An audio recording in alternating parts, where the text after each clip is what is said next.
हरे कृष्णा। बोलो श्री गुरुदेव महाराज की जय। हरे कृष्णा, राधे राधे। तो अब हम सुनने जा रहे हैं श्री नरसिंह भगवान के व्रत की कथा। नरसिंह भगवान भक्त वत्सल और अपने भक्त प्रहलाद महाराज के लिए देखो कैसा सुंदर रूप ले लिया। आधा नर और आधा शेर। हिरण्याक्ष और हिरण्यकशिपु दो भाई हुए, राक्षस थे। और हिरण्याक्ष और हिरण्यकशिपु दोनों ही बहुत बलशाली थे। हिरण्याक्ष अभिमान से और सबसे टक्कर लेता फिरता था, यहाँ तक कि इनसे देवी देवता भी भय करते थे। और हिरण्याक्ष से एक दिन नारद जी की मुलाकात हुई। नारद जी तो देखो भगवान के भक्त हैं और बड़े बुद्धिमान हैं। नारद जी ने कह दिया, भैया हम आपसे कहाँ टक्कर ले सकते हैं, यदि टक्कर ले आपके जैसा कोई योद्धा है आपसे टक्कर लेने के योग्य तो भगवान विष्णु है बस। तो कहने लगा मुझे विष्णु से मिलाओ, मुझे विष्णु से युद्ध करना है। तो वो कहाँ है? उस समय भगवान पृथ्वी का उद्धार करने के लिए श्री वराह अवतार लेकर और पृथ्वी को उद्धार करने के लिए समुद्र में थे। और हिरण्याक्ष खोजते खोजते वहीं पहुंच गया। भगवान से युद्ध किया और भगवान ने उसको मार दिया। अब भगवान ने जब मार दिया तो हिरण्यकशिपु को बड़ा क्रोध आया कि मेरा भाई मार दिया। और उसने तो भगवान विष्णु के साथ ऐसा बैर बांधा कि अब मैं जहाँ भी विष्णु की भक्ति होगी उन लोगों को भी नहीं छोड़ूंगा और जिससे इसको बल मिलेगा वो भी नहीं होने दूंगा कार्य। इस जगत में भक्ति के कार्य सब रोक दिए जाएंगे। हिरण्यकशिपु अब भगवान से बैर बांधकर और भगवान से बदला लेने की भावना से अब सब कार्य करने लगा और अपना बल बढ़ाने के लिए उन्हें घोर तपस्या की। जब घोर तपस्या की उसने वरदान मांगने चाहे कि मैं अमर तत्व मांग लूँ, लेकिन ब्रह्मा जी के लिए उन्होंने तपस्या की थी और पूरे 60,000 वर्ष तपस्या की। जिस समय तपस्या के लिए गए थे उस समय इनकी पत्नी कयादु गर्भवती थी और गर्भ में थे हमारे भक्त प्रहलाद महाराज। अब जब ये तपस्या पे चले गए तो सारे देवी देवता जो हैं बड़ा भय करते थे हिरण्यकशिपु से। तो सारे देवी देवता जो हैं अब इनके राज्य पर हमला बोल दिया और सबको मारपीट करने लगे। और कयादु को इंद्र ने बांध लिया और ले जाने लगे।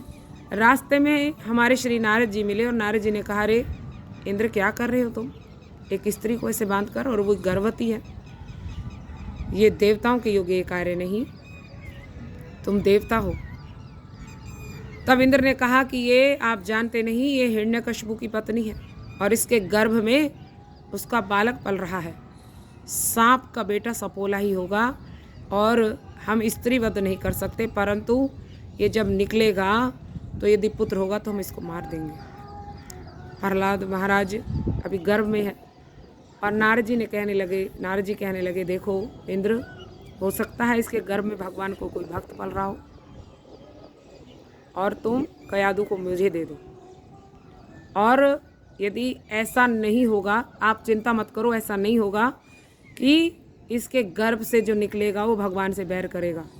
मैं कहता हूँ कि इस गर्भ से जो निकलेगा वो भगवान का भक्त होगा।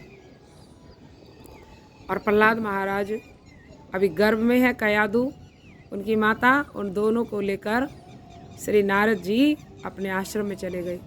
जब आश्रम में गए तो अभी कयादु, देखो स्त्री स्वभाव ऐसा ही होता है, अभी नारद जी का बड़ा सम्मान करती हैं।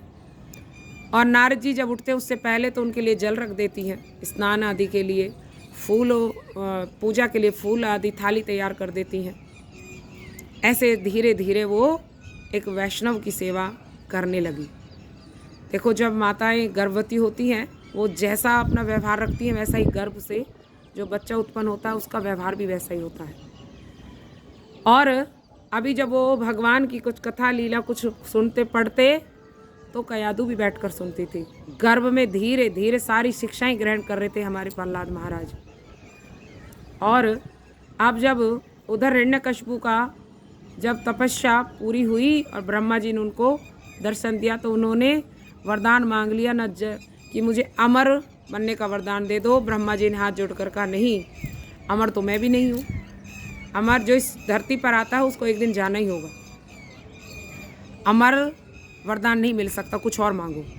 तो बड़े छल बल से, बड़ी बुद्धि से उसने क्या मांग लिया, ना जल में मरूं ना थल में मरूं, मतलब ना धरती पर ना जल में, ना आकाश पर ना धरती पर, ना किसी नर से ना जानवर से, और ना किसी हथियार से, ना घर में ना बाहर, ना दिन में ना रात, और ना किसी महीने में। अभी तथास्तु कह दिया ब्रह्मा जी ने। और ये तो अब घमंड में आ गया, अभिमान में आ गया कि अब तो मुझे वरदान मिल गए हैं। और इसने तो अपना पूरा का पूरा बल, कहीं भगवान के लिए यज्ञ होता तो उनको नष्ट कर देता दुष्ट। और उधर प्रहलाद महाराज जी अब गर्भ से उत्पन्न हो गए। वो जन्म से ही बहुत अच्छे भक्त हैं, भगवान की भक्ति पर, भगवान पर बड़ा विश्वास करते हैं। और अभी इधर पिता तो भगवान से बैर कर रहे हैं और बेटा भगवान की सेवा में लगा हुआ है। अभी जब थोड़ा सा बड़ा हुआ तो शुक्राचार्य की जो 2 पुत्र थे, संड और अमर्क, दोनों के पास शिक्षा के लिए भेजा गया इनको कि इसको राक्षसी शिक्षा दो। लेकिन इनके तो गुरु पहले गर्भ में ही बन चुके हैं नारद जी, और वो इनको जो कुछ भी सिखाते उसका ये उल्टा ही सीखते हैं, भगवान की भक्ति। और यहाँ तक कि बालकों को भी वहाँ पर लेकर बैठ जाते और बोलते कि नारायण नारायण भजन करो, श्री हरि का भजन करो। अब हिरण्यकशिपु को जब ये बात पता चली तो उसको बड़ा क्रोध आया कि मेरे बैरी का भक्त मेरा पुत्र ही बनता जा रहा है। कई बार कोशिश की कि ये ना करे, परंतु प्रहलाद महाराज जी तो देखो भक्त है। जिस भक्त के हृदय में भगवान की भक्ति जग जाए उसको कोई हटा नहीं सकता। अभी उसको जहर दिया गया, लेकिन ये भगवान को भोग लगा कर खाते हैं। जहर भी कोई असर नहीं किया। देखो हमें भगवान का भोग लगा कर ही पाना चाहिए। और ये निरंतर हरि हरि का गुणगान करता रहता। जहाँ भगवान का नाम होता है उसके ऊपर कोई कष्ट आ ही नहीं सकते। पहाड़ से फेंका गया लेकिन भगवान अपने गोद में ले लिया, क्योंकि ये भगवान का भजन करता था, भगवान का नाम करता था। और जहाँ भगवान का नाम है वहाँ भगवान अपने आप उपस्थित हो जाते हैं। फिर सांप की पिटार में डाला गया, लेकिन सांप बिन के लिए फूलों की माला बन गई। और फिर अपनी बहन होलिका को, जिसको एक दुशाला मिला हुआ था जो अग्नि में नहीं जल सकता था, उसमें गोद में लेकर चिता पर बैठा दिया, गोद में लेवाकर। लेकिन भगवान की अद्भुत लीला, वो दुशाला प्रहलाद महाराज के ऊपर लिपट गया और होलिका ही स्वयं जल गई। तो भगवान ने यहाँ दिखाया कि मेरे भक्त को कुछ बिगाड़ नहीं सकता। अब भक्त प्रहलाद महाराज जी तो अपने पिताजी को भी ज्ञान देते हैं, पिताजी हमें भगवान की भक्ति करनी चाहिए। अब हिरण्यकशिपु को तो बड़ा क्रोध आया और हिरण्यकशिपु कहने लगा तू चाहता क्या है, तू क्या चाहता है, कौन है, कहाँ है तेरा विष्णु, कहाँ है तेरा विष्णु। और प्रहलाद महाराज जी ने कहा पिताजी कहाँ नहीं है मेरा विष्णु, सब जगह मेरा विष्णु है। और उसको आप एक बार हृदय से पुकारो, जहाँ आप कहोगे वहीं भगवान विष्णु है। और हिरण्यकशिपु को तो बड़ा क्रोध आ रहा है कि जिसके लिए मैं दुनिया भर को रोकता हूँ, आज मेरा पुत्र ही उसकी भक्ति कर रहा है। हिरण्यकशिपु ने बड़े क्रोध में कहा अभी देखो भगवान की कैसी लीला। अभी शाम का वक्त हो चुका था और भगवान तो अपने भक्त पर अब इतने अत्याचार होते होते सहन नहीं कर पा रहे थे। वो तो चाह रहे थे कब हिरण्यकशिपु को मैं वध करूं। और हिरण्यकशिपु ने बड़े क्रोध में भरकर कहा कहाँ है तेरा विष्णु, बता कहाँ है तेरा विष्णु।